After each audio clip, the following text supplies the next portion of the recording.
우리로 큰 안위를 받게 하려 하심이라. 이런 제목으로 히브리서 강의를 이어가겠습니다. 히브리서는 당시 그리스도인들에게, 그리고 오늘 이 말씀을 대하고 있는 우리들에게 영생을 향해 나아가는 모든 자들이 동일한 부지런함을 가지고 끝까지 풍성한 소망을 품어 게으르지 않으며 믿음과 오래 참음으로 결국 영원한 약속을 기업으로 받는 자들을 본받는 자들이 되어야 한다고 강조하고 있습니다. 부지런함과 그리고 소망, 그리고 믿음과 오래 참음, 구원을 이루어가는 하나님의 자녀들에게 요구되는 이런 구체적인 조건들이 성경에는 분명하게 명시되어 있습니다. 그냥 믿는 것이 아니라 성경이 말씀하는 신앙과 삶의 모든 대가들을 지불하면서 우리는 예수 그리스도의 뒤를 쫓아가는 제자들이 되어야 합니다. 지금은 아니더라도 언젠가는 성경의 이러한 말씀이 반드시 여러분의 눈에 더 분명하고 크게 보이게 되는 날이 도래하게 될 것입니다. 하나님의 모든 약속은 성실한 믿음과 인내와 그리고 순종으로 그 길을 가는 자들 안에서 더 분명하고 확실하게 성취되고 더 강력하게 나타나는 법입니다. 하나님의 약속을 바라고 소망하며 나아가는 자들은 그러므로 반드시 성경이 말씀하고 있는 이 치열한 삶을 감당해야 하고 그것을 위해 날마다 하나님의 은혜와 도우심을 구하는 자들이어야 하는 것입니다. 그것이 그리스도인의 삶입니다. 이러한 신앙의 내용이 채워지지 않고는 성경이 말씀하는 구원은 결코 확고해지거나 확증될 수 없는 것입니다. 이도 저도 아닌 자리에 머물러 있지 말고 진리를 올바로 배우고 확신하는 데 거하는 하나님의 말씀이 경험되는 삶을 살아가시는 여러분들이 되십시오. 신앙의 동력을 잃어버려서는 안 됩니다. 오랜 인내와 견딤은 우리를 도우시고 붙드시는 하나님의 은혜 없이는 불가능한 것입니다. 기름이 없으면 아무리 좋은 차라도 멈추어 설 수밖에 없듯이 예수를 믿으면서도 진리 안에서 더 깊은 하나님의 은혜를 경험하지 못하게 되면 결국 그 믿음은 유지될 수 없습니다. 어느 날 멈추어 서게 되는 일들이 일어날 수밖에 없는 것입니다. 히브리서는 이제 하나님께서 아브라함에게 주신 약속과 맹세를 말씀하면서 이 약속과 맹세가 멜기세덱의 반차를 좇는 영원한 대제사장이신 그리스도의 그 대속의 사역과 어떤 관계를 가지고 있으며 이 진리가 우리에게 더없이 견고한 소망이 되어주고 있음에 대해서 말씀하고 있습니다. 성도 여러분, 잊지 마십시오. 어떤 어려운 상황 속에서도 우리의 신앙을 끝까지 지속하게 하는 힘은 바로 하나님의 약속을 붙드는 것에 있습니다. 하나님께서 우리에게 주신 약속들이 생생하고 분명하게 우리의 영혼에 새겨져 있어야 어떤 일이 있어도 게으르지 않고 소망 가운데 믿음과 오래 참음으로 마침내 그 약속의 성취를 맛볼 수 있는 것입니다. 오늘 본문은 하나님께서 우리와 관계를 맺으실 때 무엇을 가장 중요하게 여기시는지를 아브라함의 예를 들어서 설명하고 있습니다. 정확히 말하면 하나님께서 우리에게 하나님 자신이 어떤 분이신지를 이렇게 설명하고 계신 것을 우리에게 보여주고 있습니다. 먼저 하나님께서는 약속의 하나님이심을 하나님 스스로 강조하고 계십니다. 13절과 14절을 보십시오. 왜냐하면 하나님께서 아브라함에게 약속하시면서 그분께서 맹세할 더 위대한 자를 아무도 갖고 계시지 않기 때문에 그분께서 그분 자신을 따라서 맹세하셨다. 말씀하시기를 내가 확실히 너에게 복을 주면서 내가 복을 줄 것이다. 그리고 내가 너를 번성케 하면서 내가 번성케 할 것이다. 이렇게 기록이 되어 있습니다. 하나님의 약속을 말씀하시면서 그 대표적인 당사자는 바로 아브라함이 지목되고 있습니다. 아브라함은 이스라엘 역사의 출발점이면서 하나님의 약속에 대한 첫 대상으로 하나님이 주신 이 약속의 대표적인 성취자입니다. 창세기를 보면 12장에서 25장에 걸쳐서 그에 대한 이야기가 성경에 기록이 되어 있습니다. 이 외에도 구약과 신약 성경의 곳곳에서 아브라함의 이름이 발견되고 있는 것을 보게 됩니다. 갈라디아서 3장 29절은 너희가 그리스도께 속한 자면 곧 아브라함의 자손이요 약속대로 유업을 이을 자니라. 이렇게 기록이 되어 있고 로마서 4장 9절은 그런즉 이 행복이 할례자에게뇨 혹 무할례자에게도뇨 대저 우리가 말하기를 아브라함에게는 그 믿음을 의로 여기셨다 하노라. 자, 이런 기록들이 성경에서 발견이 됩니다. 그러니까 우리는 아브라함이 왜 믿음의 조상이 되었는지를 이러한 말씀들을 통해 깨닫게 되는 것입니다. 하나님께서는 여호와 하나님에 대해서 전혀 알지 못하던 아브라함에게 갈대아 우르에 살고 있는 아브라함에게 찾아오셔서 그를 통해서 모든 하나님의 자녀들에게 어떤 방식으로 하나님께서 자신을 나타내시고 우리들에게 믿음을 불어넣어 하나님의 사람들로 세워가시는지에 대한 매우 모범적인 사례로 그를 소개하셨다라는 것을 우리는 알아야 합니다. 아브라함뿐만 아니라 이삭, 야곱, 요셉까지 성경의 모든 인물들이 다 동일합니다. 그들의 이야기를 하고 그들에게 교훈을 찾는 것이 주 목적이 아니라 그들을 하나님께서 어떻게 변화시키시고 믿음을 불어넣어 하나님의 사람 되게 하셨는지를 성경은 말씀하고자 하는 것이다. 우리는 이것을 기억해야 합니다. 그래서 성경을 읽고 깊이 묵상해야 믿음의 길이 보이고 우리가 어떻게 하나님을 믿어야 하는지를 깨닫게 되는 것입니다. 하나님께서는 나의 인생을 통해서 무엇을 하고자 하시는지를 비로소 발견하게 되는 은혜를 성도가 얻게 되는 것입니다. 그것을 발견해야 우리는 비로소 하나님의 사람들로서 이 세상을 살아가는 자들이 될 수 있습니다.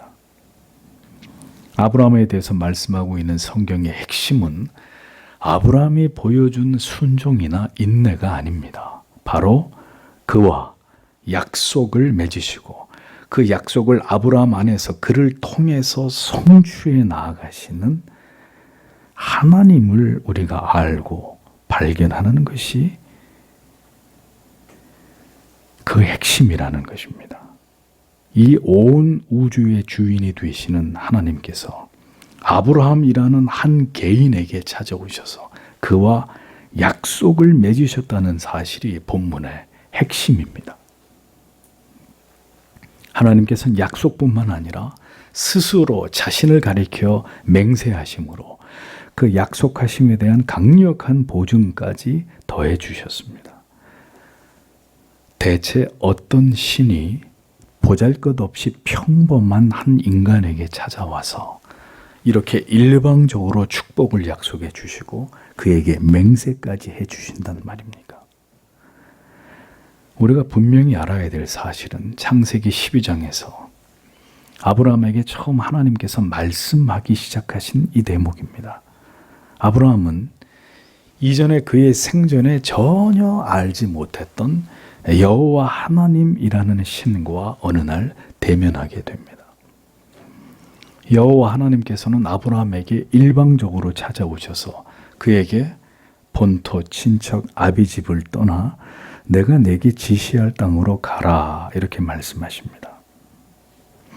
그리고 이어 전혀 아브라함이 원한 적이 없었던 미래적인 축복에 대해서 약속을 주십니다. 내가 너로 큰 민족을 이루고 내게 복을 주어 내 이름을 창대케 하리니 너는 복의 근원이 될지라고 말씀하십니다. 여러분이 아브라함이라면 어떻게 반응하시겠습니까? 그야말로 대단히 당황스럽고 도무지 이 상황이 쉽게 이해가 되지 않았을 것입니다. 아브라함도 마찬가지였습니다. 어느 날 갑자기 여호와 하나님이라는 신이 나타나서 일방적으로 자신에 대한 계획을 말씀하시고 복을 주겠다, 창대케 하겠다 이렇게 맹세하십니다. 약속해 주십니다. 그러니 떠나라고 말씀을 하십니다. 아브라함은 깊이 생각해 볼 겨를도 없이 등을 떠밀리다시피 하면서 가나안을 향하게 되었던 것입니다. 우리는 이러한 아브라함의 모습에서 순종이라는 아름다운 미덕을 말하고 싶겠지만 사실 아브라함은 아직 여호와 하나님이 누구이신지조차도 잘 알지 못하던 때에 불과했습니다.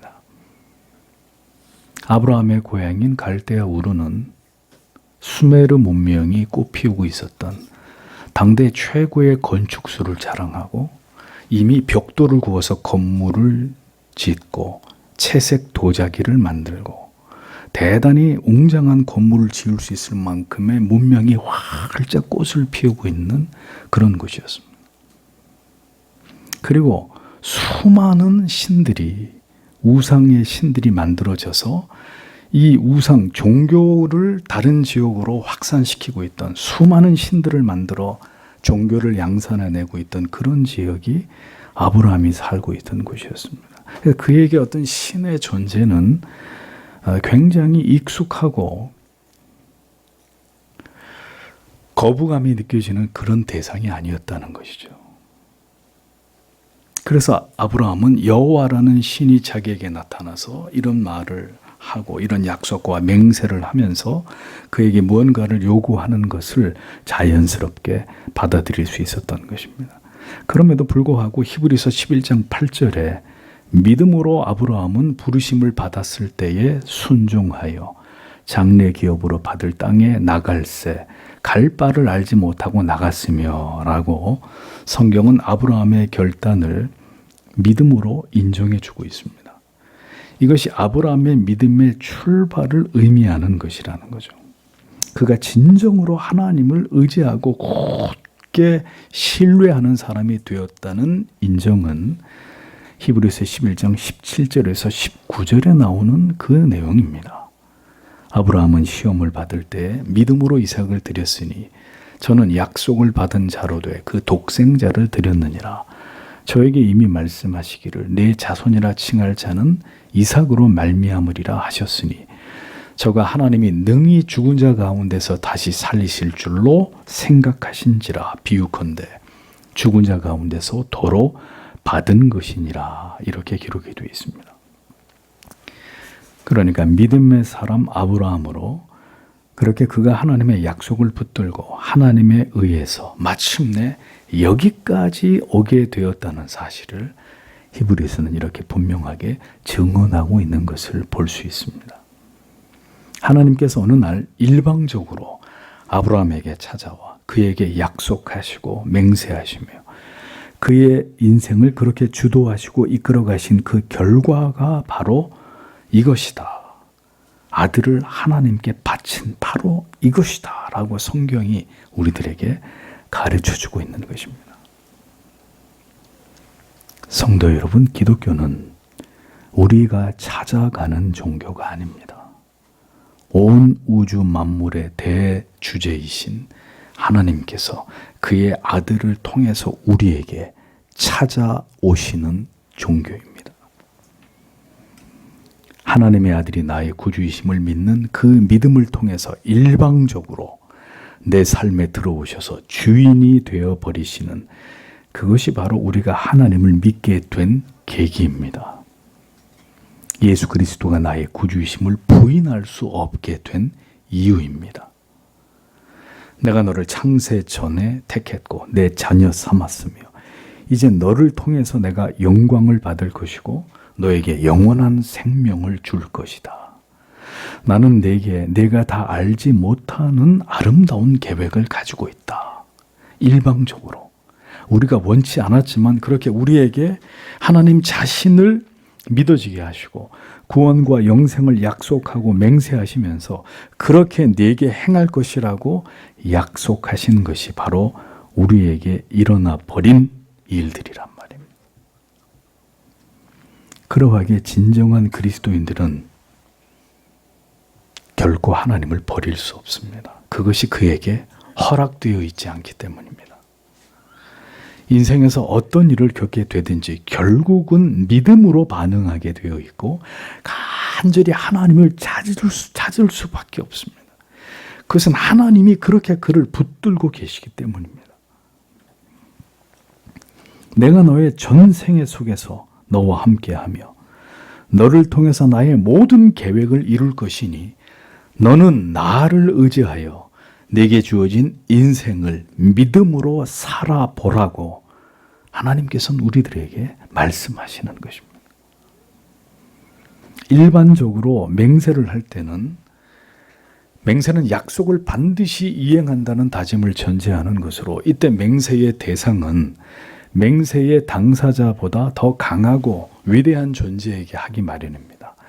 만약에 이 맹세를 지키지 않으면 이 힘있고 강한 존재에 의해서 보응을 당할 것까지를 각오하고 그런 마음으로 자기들보다 더 크고 위대한 존재 앞에서 이스라엘 백성들은 종종 맹세를 했단 말입니다.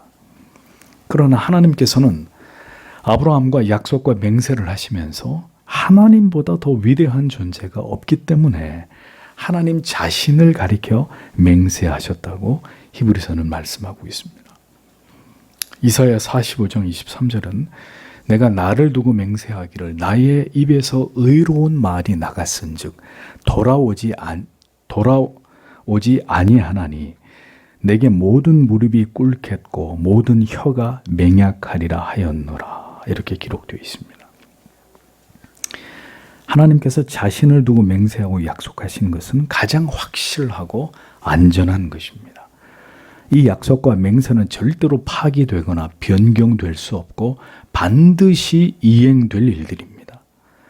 하나님께서 이렇게 아직 여호와 하나님이라는 신에 관해서 잘 알지도 그 하나님을 견고하게 신뢰하지도 않고 있는 아브라함에게 이같이 하나님 자신을 가리켜 약속과 맹세를 해 주셨다는 이야기입니다. 그런데 여러분, 하나님은 사실 맹세나 약속을 하실 이유가 전혀 없으신 존재이십니다. 하나님께서는 약속이나 맹세 따위가 필요 없으신 그분은 완전하신 존재이기 때문입니다. 모든 것에서 완전하신 하나님께서 약속과 맹세를 하셨다는 것은 그만큼 자신을 낮추어서 연약한 인간을 배려하셨다는 그런 뜻이 되는 것입니다. 약속과 맹세를 하실 이유가 전혀 없으신 전능하고 완전하신 존재께서 약속과 맹세를 해 주실 만큼이나 하나님께서는 너는 나만 믿고 의지하라는 하나님의 강력한 의지와 뜻을 이렇게라도 나타내시는 것으로 우리는 그렇게 이해해야 되는 것이라는 겁니다. 아빠가 어린 꼬마와 약속을 합니다. 아빠는 분명히 아들에게 그것을 해줄 수 있는 능력이 있고 해줄 마음을 이미 먹고 있습니다. 그런데 어린 꼬마가 자꾸 아빠의 말에 의심을 합니다. 아빠가 그것을 사주지 않을 거라고 생각하는 거죠. 그래서 아빠가 아이의 눈을 쳐다보면서 손가락을 내미는 거죠. 자, 아빠하고 약속을 하자. 약속을 할 이유가 없지만 아빠는 이미 그 아들에게, 꼬마에게 그가 원하는 것 그 이상의 좋은 것을 주기 위해서 마음을 먹고 있지만 아직 그런 것에 대한 실감을 하지 못하고 아빠에 대한 믿음이 없는 꼬마에게 손가락을 걸고 약속을 해주는 겁니다. 내가 반드시 아빠가 너에게 그것을 준다. 약속. 하고 손가락을 거는 거죠. 내가 반드시 그렇게 그 약속을 모두 이룰 것이니 나 여호와 하나님을 믿고 순종과 인내로 내게 주어진 너를 인도하는 그 길로 행하라고 하나님은 아브라함에게 그렇게 설득하시면서 그를 강권하고 계셨던 것입니다. 성도 여러분, 아직 우리들에게 분명한 믿음이 서 있지 않을 수 있습니다. 여전히 의심이 들고 신앙의 회의가 때때로 생겨날 수 있습니다. 그러나 그런 내 자신을 주목하지 마십시오. 하나님의 약속을 바라보십시오. 그분의 의지에 주목하십시오. 내가 지금 이 자리에서 이 말씀을 듣고 있는 것이 결코 우연이나 무의미한 일이 아니고 그 하나님의 뜻이, 그 하나님의 약속이 내 안에서 시작되어졌고 그것이 이루어지고 있는 과정이다. 이렇게 믿어야 되는 것입니다. 반드시 지금의 나의 모습은 흔들리고 무너지고 때로 그 마음이 희미해지지만 하나님은 반드시 나를 믿음의 사람으로 세워 가실 것이다 하는 마음으로 하나님의 약속과 그 뜻과 섭리를 바라볼 수 있어야 한다는 것입니다. 모든 것이 분명한 가운데 시작되는 경우도 있지만 모든 것이 희미하고 명확하지 않은 가운데 믿음이 출발하기도 합니다.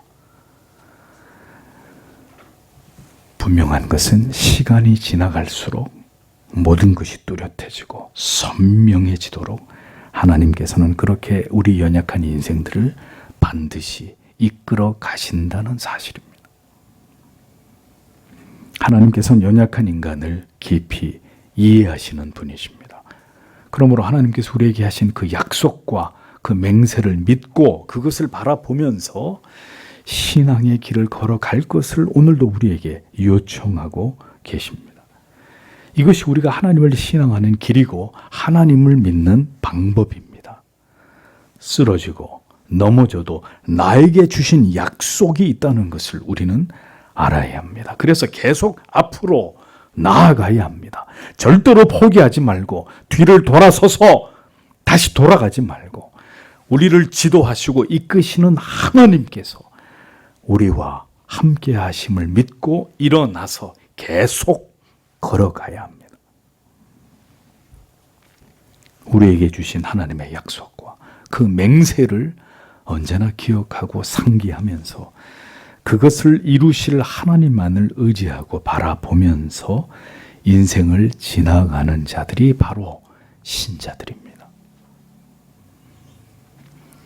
그러므로 우리가 은혜를 받는다는 의미는 성경 속에서 그 수많은 하나님의 약속들을 발견하는 것을 가리키는 것입니다.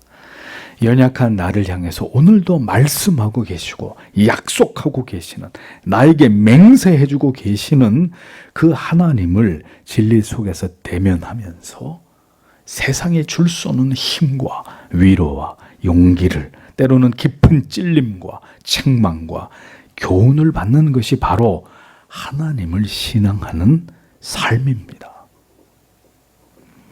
그 약속하심과 우리에게 하신 맹세를 놓쳐버리거나 망각해버리면 우리는 결코 믿음을 지키고 인내하며 이 길을 끝까지 갈 수 없습니다.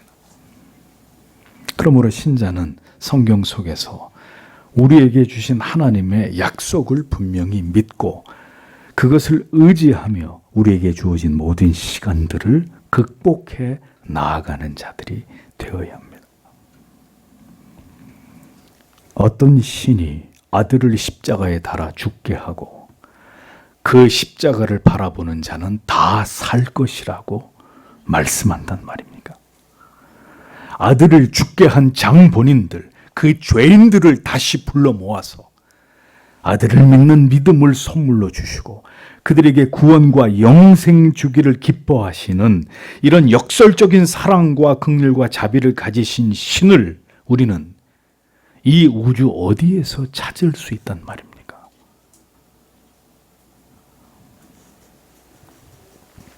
아브라함이 하나님께 뭘 했기에, 그에게 어떤 공로나 남다른 무엇이 있어서 하나님께서 아브라함에게 찾아오신 그날에 그에게 이르시기를 내가 반드시 너를 복주고 복주며 너를 번성케 하고 번성케 하리라 라고 말씀하신 것일까요? 우리는 이 하나님의 선제적인 축복의 선포를 어떻게 해석해야 합니까? 예를 들어 어느 날 큰 돈이 많은 세계적인 대부호가 당신을 딱 지목해서 내가 당신에게 수천억을 기증하겠소. 아니면 내 큰 기업의 회장 자리에 당신을 앉혀주리다 라고 여러분에게 제의를 한다면 여러분 어떤 반응을 보이시겠습니까? 이게 웬일이냐? 나에게 어떻게 이런 행운이 대박이다. 자, 이렇게 반응하는 게 정상일까요? 왜? 라고 물어야겠죠. 잠깐만요. 아니, 왜 저에게 이런 복을 주시고 저를 번성케 하시겠다고 말씀하는 것이죠? 저를 당신이 어떻게 안다고? 당신이 누구이시고 왜 저에게 이렇게 하시는 것입니까? 라고 질문하는 것이 우선일 것입니다. 그럼에도 불구하고 많은 그리스도인들은 이 아브라함에게 주신 하나님의 복에만 열광을 합니다. 반드시 복주고 복주며 번성케 하고 번성케 하신다. 하나님께서 아브라함에게 이 말씀을 하셨다. 그래서 이 말씀을 구호처럼 외우고 목판으로 만들어서 집에 사무실에 걸어둡니다. 그러나 이 말씀은 하나님께서는 아직은 아무런 준비가 되어 있지 않는 아브라함을 통해서 장차 이스라엘의 큰 민족을 이루시기를 원하셨고 그들이 거할 땅을 기업으로 주기를 원하셨던 그 하나님의 계획과 뜻과 의지와 마음을 아브라함을 위해서 하나님이 맹세하신 것입니다. 그 원대하신 하나님의 뜻이 바로 아브라함을 통해서 펼쳐질 것에 대해서 하나님께서는 아직 아브라함이 이 말을 이해할 수 있는 때가 아니었음에도 일방적으로 그를 향한 하나님의 뜻을 이렇게 선포하신 것에 지나지 않은 것이란 말이죠. 이것이 하나님의 자녀들의 인생 속에서 하나님께서 일하시는 방식이라는 것을 모든 하나님의 자녀들에게 나타내 보이신 것입니다. 하나님께서는 우리의 미래를 보고 계시는 분이십니다. 지금의 모습이 아니라 지금의 이 흔들리고 의심하고 좌절하고 낙심하는 모습이 아니라 우리를 통해서 이루어 가실 내일을 그 하나님께서 이루어 나가시는 그 영원한 미래의 성취를 하나님은 바라보고 계시는 분이십니다. 우리가 우리 자신에 대해서 좌절하고 낙심하는 것은 우리는 오늘의 우리의 현실의 모습만을 우리가 볼 수 있기 때문입니다. 우리는 내일과 미래를 볼 수 없습니다. 그러하기에 우리가 붙들어야 되는 것은 바로 하나님의 약속이란 말입니다. 우리를 통해서 궁극적으로 하나님이 이루고자 하시는 그 약속을 믿고 소망하고 바라보면서 오늘을 인내하고 이겨나가는 성도들이 되어야 한다는 것입니다. 이것이 언제나 절망적인 상황과 현실 속에서도 믿음을 가지고 하나님의 약속으로 우리의 시선을 돌려야만 되는 매우 분명한 이유가 되는 것입니다. 하나님께서는 일방적으로 아브라함에게 주신 이 같은 약속과 맹세는 지금 당장 이루어진 것이 아니었습니다. 15절을 보십시오. 그리고 이렇게 오래 참고 나서 그가 약속을 얻었다라고 기록되어 있습니다. 아브라함은 하나님이 주신 약속과 맹세가 그에게 이루어지기까지 긴 시간을 지나가야 했습니다. 그는 하나님을 향한 믿음이 성장하기까지 가혹한 시험들을 통과해야 했습니다. 그리고 그 모든 시간들을 인내한 이후에 마침내 그 약속에 대한 보증을 받을 수 있었습니다. 아이를 낳을 수 없었던 사라의 태에서 25년 만에 이삭이 태어나게 되었고 이후 이삭을 하나님께 바쳐야 했던 그 극적인 시험을 아브라함은 통과해야 했습니다. 그는 그 시간들을 통해서 비로소 아들을 하나님께 바칠 수 있을 만큼의 믿음과 순종의 사람으로 그가 변화된 것을 증명하게 된 것입니다.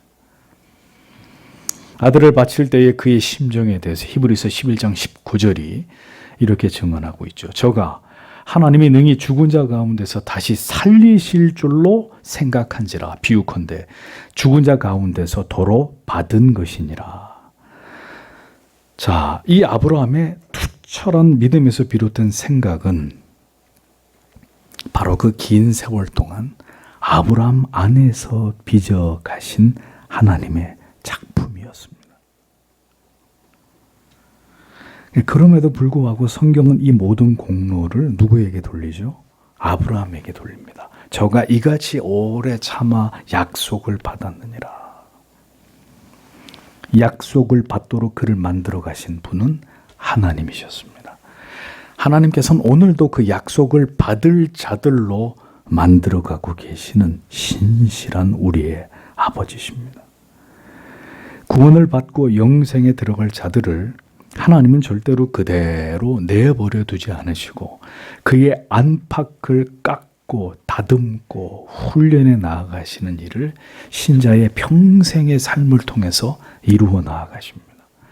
하나님을 향해서 온전한 신뢰와 완전한 복종으로 그 믿음이 드러나게 되기까지 오랜 세월을 견디고 인내하는 법을 가르치시면서 하나님의 사람으로 만들어 가시는 하나님께서는 지금도 당신의 인생을 그렇게 섭리하고 계신다는 사실을 기억하십시오. 아브라함은 그렇게 그의 인생의 그 긴 시간들 속에서 비로소 하나님을 향한 절대적인 그의 믿음이 만들어졌고 이내 그 믿음과 순종은 하나님의 인정을 받게 되고 마침내 하나님께서 그에게 주셨던 위대한 약속이 펼쳐지게 되는 것을 보게 됩니다. 그를 통해 이스라엘의 민족이 세워지게 되었고 그들은 결국 약속의 땅을 받게 되었습니다. 아브라함은 생전에 이 모든 것을 볼 수 없었지만 그것을 멀리서 바라보면서 기뻐했다고 성경은 적고 있습니다. 하나님께서 한 인생 속에서 이루고자 하시는 뜻은 그의 평생의 삶을 통해서 성취되어 갑니다. 그리고 그 일은 인생 속에서 수많은 사건들과 상황들 그리고 환경들을 통해서 빚어집니다. 우리는 그 속에서 희비애락의 숱한 감정을 느끼게 되지만 그 속에서 하나님의 붙드심을 경험하게 됩니다. 그리고 서서히 교만했던 우리의 자아가 무너져 내리고 변화되면서 우리를 통해서 이루고자 하시는 그 하나님의 위대하신 뜻이 마침내 이루어지게 되는 것을 보게 됩니다. 그런데 이러한 하나님의 위대한 계획과 섭리가 개개인의 인생 속에서 펼쳐질 때 인간의 편에서 이것을 바라보게 되면 그것은 오래 참는 것으로 여겨지는 거예요. 그렇게 나타나는 것처럼 보이는 것입니다. 도대체 언제까지입니까, 하나님? 그러나 결국 그 모든 시간들이 지나가게 되었을 때 우리는 하나님의 위대하신 그 뜻이 우리를 하나님의 자녀로 빚어가시며 결국 우리를 통해 영광을 받으시고자 하신 그 하나님의 계획이 마침내 아름답게 이루어지는 것을 보게 되는 것입니다. 우리가 무엇으로 진정으로 기뻐하게 되며 감사하게 되었는지 이제 한평생을 살고 주님을 배울 날들이 다가오게 될 때 오직 한 번뿐이었던 인생이 우리 각자에게 무엇을 의미하는 것이었는지를 하나님의 뜻 안에서 발견하게 되고 평생의 나의 삶 속에서 나와 동행해 주셨던 그 하나님의 인자하심과 나를 만들어 가신 그 하나님의 열심에 대해서 더없이 감격하고 감사하게 되는 그 마지막을 신자는 맞이하게 되는 것입니다. 그것이 성도의 인생입니다. 그렇게 우리를 하나님의 사람으로 변화시켜 가셨던 그 하나님의 그 열심의 궤적들을 우리의 인생 속에서 흔적처럼 남기고 우리는 하나님께로 다시 돌아가게 될 것입니다. 이어지는 구절들은 하나님께서 왜 아브라함에게 이렇게 약속을 주시고 맹세까지 하시게 되었는지를 설명하고 있습니다. 16절, 17절을 보십시오. 왜냐하면 사람들은 더 위대한 자를 따라서 맹세하기 때문이다. 그리고 맹세는 그들에게 확증을 위하여 모든 반론의 끝이다. 그것 가운데서 하나님께서 약속의 상속자들에게 그분의 의지에 변할 수 없는 것을 더 많이 보이기 원하시면서 맹세로 보증하셨다. 이렇게 기록되어 있습니다. 히브리서의 저자는 하나님께서 아브라함에게 하신 맹세에 대해서 설명하고 있습니다. 일반적인 맹세는 매우 강력한 구속력을 가지고 있습니다. 그러하기에 사람들은 앞에서 말씀드린 대로 중요한 맹세를 할 때 그 진실성과 확실성 그리고 신뢰성을 위해서 자기보다 높은 분, 중요한 분을 모시고 그 앞에서 맹세의 보증을 삼았던 것이 관행이었습니다. 구약에서는 그래서 여호와 하나님의 이름으로 맹세가 이루어졌기 때문에 이 맹세를 어길 경우에 10계명의 3계명을 어기는 것으로 간주했단 말입니다. 또 종종 이방인들과 분쟁이 일어날 때 하나님 앞에서의 맹세는 궁극적으로 모든 문제를 해결하기 위한 최후의 최종적인 결정이 되었습니다. 하나님 앞에서 맹세를 하는 것으로 모든 분쟁을 종결시켰던 것을 볼 수 있는 것이죠. 그만큼 이 맹세가 갖는 의미가 강력했다는 것을 말하고자 하는 것입니다.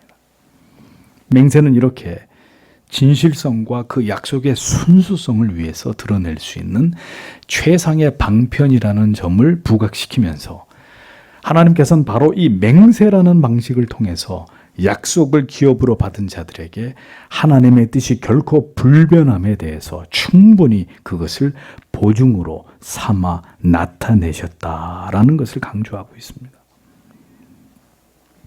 하나님께서 이처럼 아브라함에게 하신 약속과 맹세를 히브리서가 이렇게 강조하는 이유는 이 맹세와 약속이 무엇과 연결되어 있는지를 설명하기 위함입니다.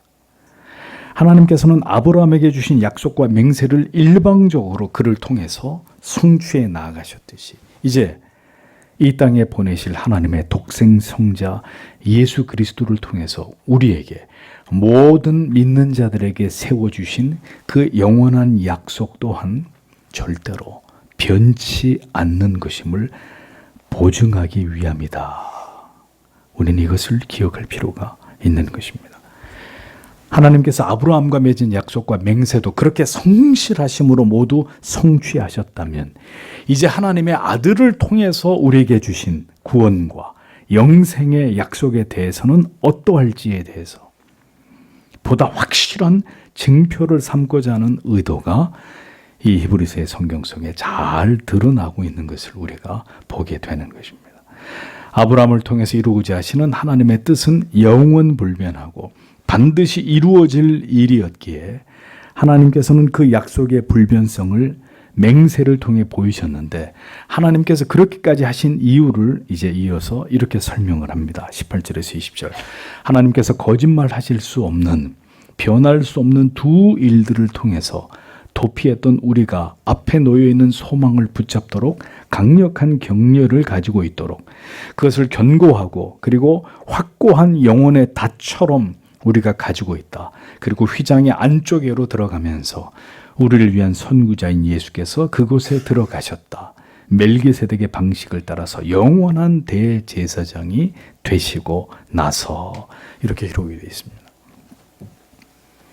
자, 방금 읽은 구절 속에 하나님이 거짓말 하실 수 없는 이 두 가지 변치 못할 사실이란 바로 약속과 맹세를 가리키는 것입니다. 하나님께서 아브라함에게 약속과 맹세로 하나님 자신을 아브라함에게 그렇게 나타내신 이유는 아브라함만을 위하심이 아니라 바로 이 성경에 기록되고 있던 환난과 박해 가운데 있던 히브리인들과 그리고 모든 시대에 하나님을 경외하는 백성들을 위해서 하나님이 그렇게 하신 것이다. 이렇게 말씀합니다. 그렇게 약속과 맹세의 하나님이심을 우리에게 강조하시는 이유는 바로 앞에 있는 소망, 즉 모든 하나님의 백성들이 바라고 소망하는 궁극의 영생에 대한 그 약속을 소망하고 바라보면서 오늘도 이 세상에서 신자로 살아가면서 핍박과 불이익과 비웃음과 조롱을 당하는 그 모든 일들을 기꺼이 감당하면서 그리스도께로 피하는 모든 하나님의 자녀들에게 참된 소망과 큰 위로를 얻게 하시기 위함이다. 이렇게 말씀하고 있는 겁니다. 아브라함에게 주신 그 축복의 약속의 궁극은 그리스도를 통해서 우리에게 주신 영원한 생명에 대한 약속이라는 것을 기억하십시오. 죄인들에게 그 모든 죄를 묻지 않으시고 하나님의 아들에게 그 하나님의 모든 공의적 심판을 쏟아부어 십자가 위에서 그를 죽게 하심으로 그 아들을 믿는 모든 자들을 다시 구원과 영생으로 인도하시겠다는 이 궁극의 약속과 맹세를 통해서 우리를 위로하시고 우리를 격려하고자 하시는 그 하나님의 뜻이 성경에 이렇게 분명하게 기록되어 있다는 것을 우리는 믿어야 하는 것입니다. 인생은 오직 이 하나님의 약속과 우리에게 주신 그 거룩한 맹세를 붙드는 것입니다. 아브라함에게 주신 약속과 그 맹세는 결국 바로 예수 그리스도의 십자가의 죽으심과 부활을 통한 하나님의 자녀들의 구원과 영생의 약속과 결합되어 있는 것입니다.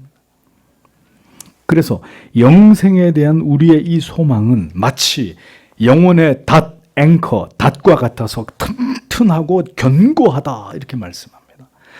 닷으로 비유한 것은 우리의 구원과 영생에 대한 이 소망이 절대로 흔들리지 않는 굳건함으로 우리의 영혼에 깊이 자리 잡고 있다는 것을 강조한 표현입니다.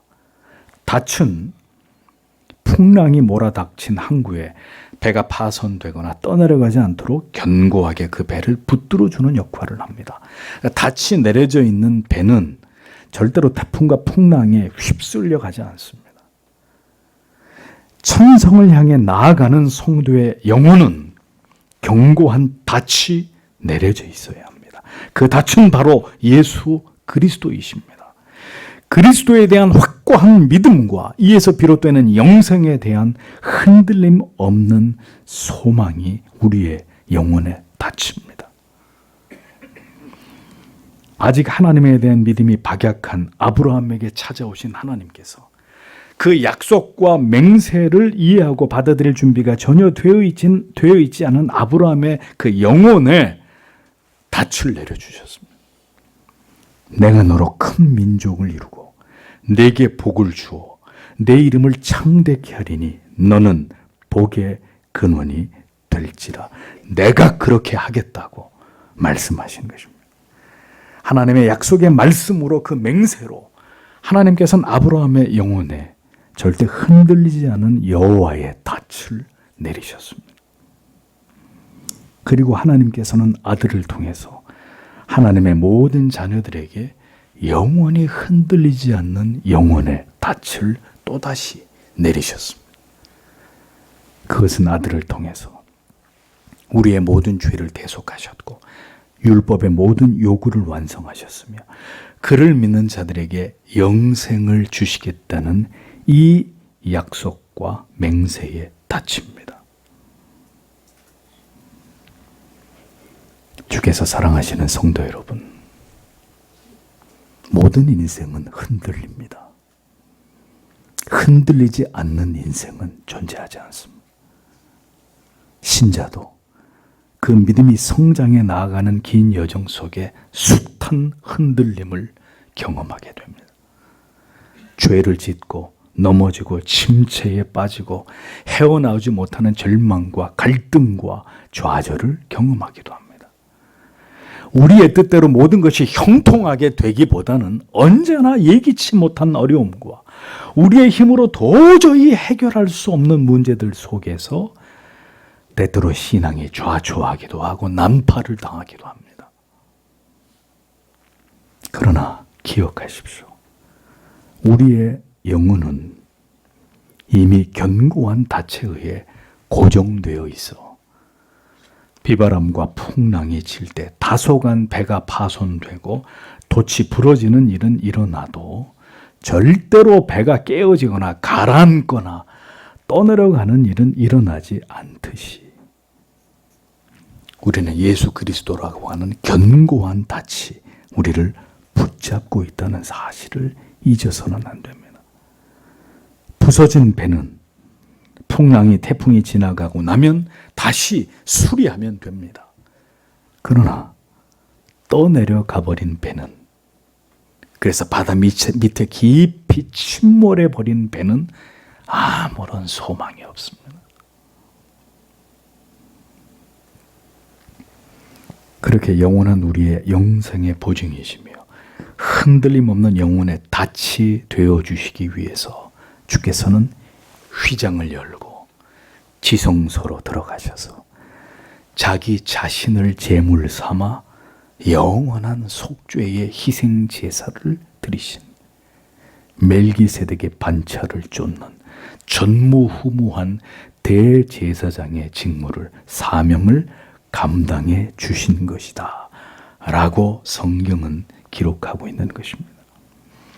그리스도께서 선두주자가 되셔서 그 보혈을 통해서 하나님께로 나아가셨으며 그 대속의 사역을 완성하심을 통해서 모든 뒤따르는 하나님의 자녀들의 죄를 씻어 담대히 하나님 앞으로 나아갈 길을 열어주셨다는 것입니다. 우리에게는 이 예수 그리스도라고 하는 흔들림이 없는 불변하는 영혼의 닻이 있습니다. 예수 그리스도를 바라보고 오직 주께 소망을 두는 것은 이 악하고 죄악된 마지막 세상에서 우리의 영혼을 흔들림 없이 붙잡아 주는 중심이 된다는 것을 잊지 마십시오. 그리스도를 굳게 바라보고 의지하는 자, 결코 세상의 풍랑에 휩쓸려 침몰하거나 그 영혼이 요동하지 않을 수 있지만 그리스도에게서 멀어지거나 그를 놓쳐버리는 자는 결단코 장차 임할 모든 환난과 핍박을, 죄악의 치명적인 모든 유혹들을 결코 이길 수 없을 것입니다. 여러분의 영혼의 닻은 그리스도에게 견고하게 내려져 있습니까? 예수 그리스도께서 여러분의 영혼의 닻이 되심을 확신하십니까? 신앙은 하나님의 약속을 믿는 것입니다. 하나님께서 그 아들을 통해 십자가를 흥건히 적신 피로써 쓰신 그 구원의 맹세를 굳게 붙드는 것입니다. 여호와는 선하시며 우리들에게 반드시 자비와 긍휼을 베풀어 주시는 우리의 아버지가 되심을 어떤 가운데서도 믿고 의지하고 신뢰하는 것입니다. 저는 넘어지나 아주 엎드려지지 아니함은 여호와께서 손으로 붙드심이로다. 시편 37편 24절은 약속하고 있습니다. 너희 속에 착한 일을 시작하신 이가 그리스도 예수의 날까지 이루실 줄을 우리가 확신하노라. 빌립보서 1장 6절은 말씀하고 있습니다. 로마서 8장 35절에서 37절 누가 우리를 그리스도의 사랑에서 끊으리요 환난이나 곤고나 핍박이나 기근이나 적신이나 위험이나 칼이랴 기록된 바 우리가 종일 주를 위하여 죽임을 당케 되며 도살할 양같이 여김을 받았나이다 함과 같으니라.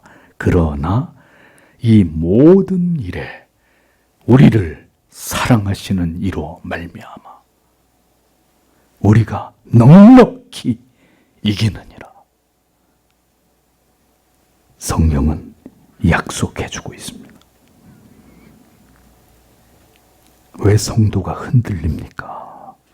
왜 낙심하게 되고 의심과 회의에 절망에 사로잡힙니까? 나를 향하신 하나님의 약속, 예수 그리스도께서 그의 모든 삶을 통해서 그리고 십자가의 죽으심을 통해서 우리에게 피로써 쓰신 그 맹세를 우리가 신뢰하지 못하기 때문입니다. 그 약속과 맹세와 무관한 삶을 이 세상에서 살아가고 있기 때문입니다. 여전히 그리스도에게 접붙여지지 않은 채 뜨겁지도 차지도 않은 미지근한 삶을 지속하고 있기 때문입니다. 히브리서는 이 성경에 기록될 당시의 성도들에게 말씀하고 있습니다. 배도의 위험이 크고 숨막히는 핍박과 박해의 환난의 현실 속에 우리가 지금 놓여 있을지라도 우리는 구원에 더 가까운 자들이며 그것은 우리의 삶과 그 열매가 그것을 증명하고 있는 바임을 증언해 주면서 우리가 동일한 부지런함과 소망의 풍성함을 가지고 믿음과 오래 참음으로 약속을 기업으로 받은 자들을 본받아야 될 그 이유에 대해서 설명하기를 우리에게는 아브라함과 약속하시고 맹세하신 그 하나님께서 여전히 그 아들을 통해서 주신 약속과 맹세로 우리를 붙들고 계시고 우리는 이 영혼의 닻이 되시는 예수 그리스도를 견고히 붙잡고 바라보면서 이 시대를 오늘의 이 모든 어두움의 날들을 기꺼이 살아내야 함을 역설하고 있는 것을 우리는 성경을 통해서 보게 되는 것입니다. 그리스도가 우리의 영원한 구원과 영생의 보증이 되어 주셨음을 기억하면서 이 궁극의 소망을 품고 빛과 소금된 하나님의 자녀들의 삶을 이 땅에서 살아내라고 성경은 하나님의 말씀은 우리를 응원하고 있는 것입니다. 하나님이 주신 그 약속들과 맹세들을 통해서 그래서 우리는 힘을 얻어야 합니다. 신앙은 그냥 믿는 게 아닙니다. 교회를 그냥 왔다가 갔다가 하는 것이 전부가 아닙니다. 하나님의 이 약속과 그 맹세를 바라보고 인생의 모든 어려운 일들을 힘겨운 날들을 이겨내십시오. 힘들지 않은 인생이 어디 있습니까? 인생은 원래 힘든 것입니다. 수고와 슬픔뿐인 것입니다. 그러나 우리에게 결코 지워지지 않는 하나님께서 친필로 쓰신 약속이 있습니다. 그리고 맹세가 있습니다. 그리고 그 좁은 길을 함께 걸어갈 지체들이 그리스도의 교회가 있습니다. 그들과 당신의 삶을 나누고 기도의 제목을 나누고 애환과 슬픔과 괴로움과 고통을 나누면서 그리고 저마다 붙들고 있는 하나님의 약속의 말씀들로 서로를 위로하고 용기를 북돋으면서 우리는 이 믿음의 길을 끝까지 걸어가는 자들이 되어야 하는 것입니다. 그것이 신자가 이 세상에서 믿음을 지키고 인내하며 신앙의 삶을 살아내는 방식입니다. 아브라함의 믿음은 온전하지 못했습니다. 그는 연약했고 실망스러웠습니다. 그러나 그럴 때마다 그를 붙들어 준 것이 무엇이었을까요? 생각해 보십시오. 하나님의 약속과 맹세였습니다. 그의 영혼의 벽보에 붙여진 하나님의 약속과 맹세로 그는 그 오랜 세월을 인내하며 지나갈 수 있었습니다. 연약한, 한없이 약하고 쉬 무너지고 언제나 근심하고 염려하는 하나님의 자녀들을 위해서 하나님께서는 성경을 통해서 수많은 약속과 맹세를 남겨놓으셨습니다. 그리고 그 핵심은 이 땅에서 복주고 복주겠다는 것이 아니라 바로 아들을 통해서 우리의 모든 죄를 사하셨고 우리를 마침내 영생으로 인도하시겠다는 그 궁극의 약속입니다. 이 땅에서의 모든 수고가 다한 그날 우리는 주와 함께 영원한 안식에 들어갈 자들이 될 것이라는 이 궁극의 약속을 바라보면서 신자가 걸어가야 될 그 좁은 길을 오늘도 이 땅에서 걸어가는 자들 되기를 하나님은 오늘도 우리에게 당부하고 계시는 것입니다. 우리가 이 믿음을 가지고 전진해 나아갈 때 우리의 소망은 더 분명해지고 하나님의 영원한 약속과 맹세는 더 강력한 능력으로 우리 안에서 역사하게 될 것입니다. 오래 참게 하십니다. 오래 참고 견디고 인내하는 것, 이것이 바로 신자의 삶 아닙니까? 사랑은 오래 참고 견디는 것이라고 성경은 우리에게 정의하지 않았습니까? 이 약속과 맹세가 우리를 인내하게 하고 견디게 하고 눈물을 삼키게 만들고 마침내 그 길을, 그 영광스러운 길을 가게 하는 것입니다.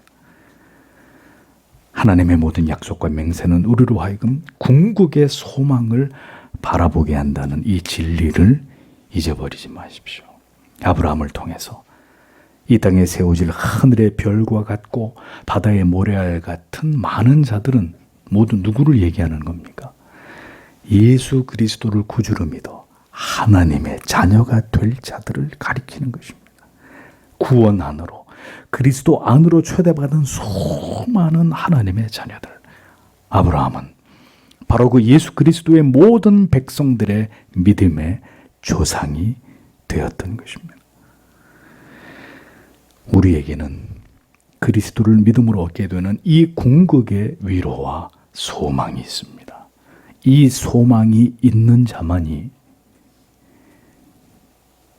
그 영혼의 닷같이 이것으로 말미암아 요동하지 않고 흔들리지 않고 견고하게 믿음의 길로 행할 수 있습니다. 비바람이 몰아치고 태풍이 와도 절대로 파손하거나 떠내려가는 법이 없습니다. 오늘 당신의 피난처는 어디입니까? 그대의 영혼의 닻은 어디에 내려져 있습니까?